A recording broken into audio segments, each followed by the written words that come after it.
Hi friends, welcome back to my channel life style vlogs.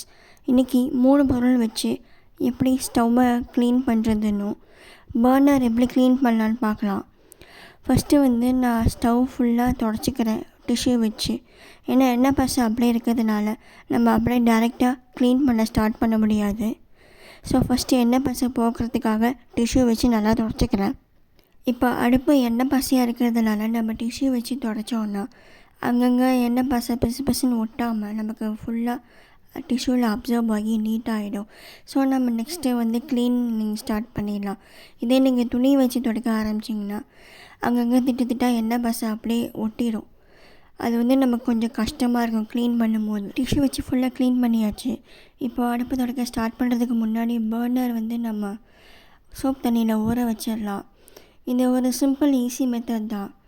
ஒரு அகலமான பாத்திரம் எடுத்துக்கோங்க. அதில் சுடுதண்ணி ஃபுல்லாக நிரப்பிட்டு சோப் போட்டுட்டு ஒரு அரை மணி நேரம் ஊற வச்சிட்டிங்கன்னா நீங்கள் அடுப்பு க்ளீன் பண்ணி முடித்தோடனே இந்த பர்னர் ப்ரெஷ்ஷோ இல்லை கம்மி நாரோ வச்சு நீங்கள் தொடச்சிங்கன்னா உங்களுக்கு நீட்டாகிடும். இப்போ தண்ணி நிறைஞ்சிச்சு. பர்னர்ஸ் எல்லாத்தையுமே நம்ம சோப் தண்ணியில் போட்டுடலாம். இந்த மாதிரி நம்ம அரை மணி நேரம் ஊற வச்சோன்னா அதில் இருக்க எண்ணெய் பசை அது எல்லாமே சுத்தமாக உறிஞ்சிடும் சோப்பு தண்ணியில். அதுக்கப்புறம் நம்ம தேய்ச்சோன்னா ஈஸியாக இருக்கும் தேய்க்கிறதுக்கு. இப்போ நம்ம அடுப்பு துடைக்க ஸ்டார்ட் பண்ணிடலாம். அடுப்பு துடைக்கிறதுக்கு என்னென்ன 3 பொருள் வேணும்னா கொஞ்சமாக lemon juice, white vinegar, 1.5 spoon baking soda add பண்ணிக்கோங்க. எவ்வளோ நுர வருதுன்னு பாருங்கள். ஸோ இது க்ளீன் பண்ணும்போது கொஞ்சம் கவனமாக பண்ணுங்கள், ஏன்னா இரிட்டேஷன் இருக்கும்.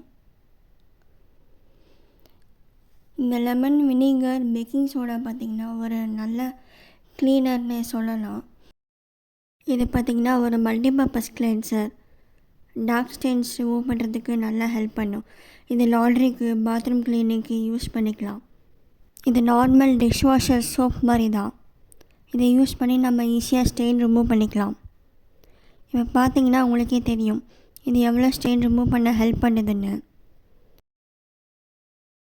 ஸ்டீல் ஸ்டவ் நீங்கள் இந்த மாதிரி சாஃப்ட் ஸ்பாஞ்சு வச்சு க்ளீன் பண்ணிங்கன்னா உங்களுக்கு ஸ்க்ராச்சஸ் விழாது.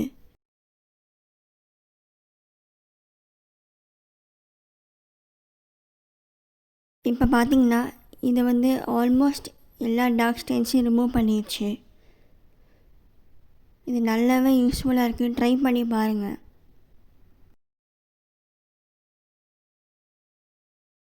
இப்போ எல்லாமே டார்க் ஸ்டெயின்ஸ் க்ளீன் பண்ணி முடித்ததுக்கப்புறமா இந்த மாதிரி ஒரு ட்ரை கிளாத்தில் ஃபுல்லாக தொடச்சிடுங்க.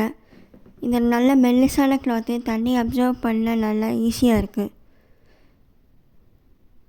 ஏன்னா நம்ம இந்த மாதிரி ப்ளெயின் கிளாத்தில் தொடச்சாதான் சோப்பாக அங்கங்கே இல்லாமல் ஃபுல்லாக நீட்டாகிடும்.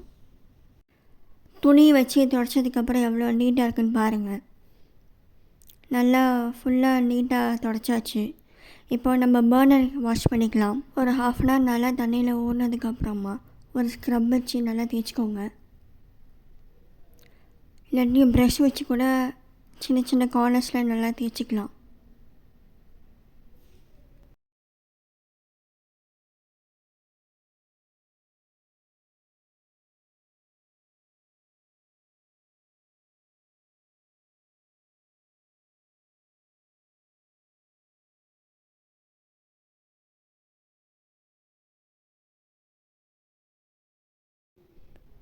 இப்போ நல்லா தண்ணியில் கழுவிக்கோங்க.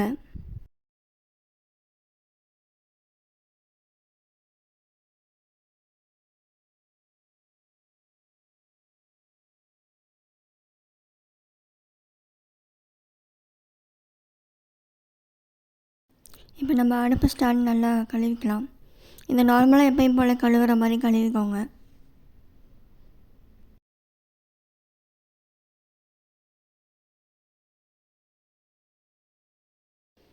இப்போ நம்ம அடுப்பை ஃபுல்லாக க்ளீன் பண்ணியாச்சு.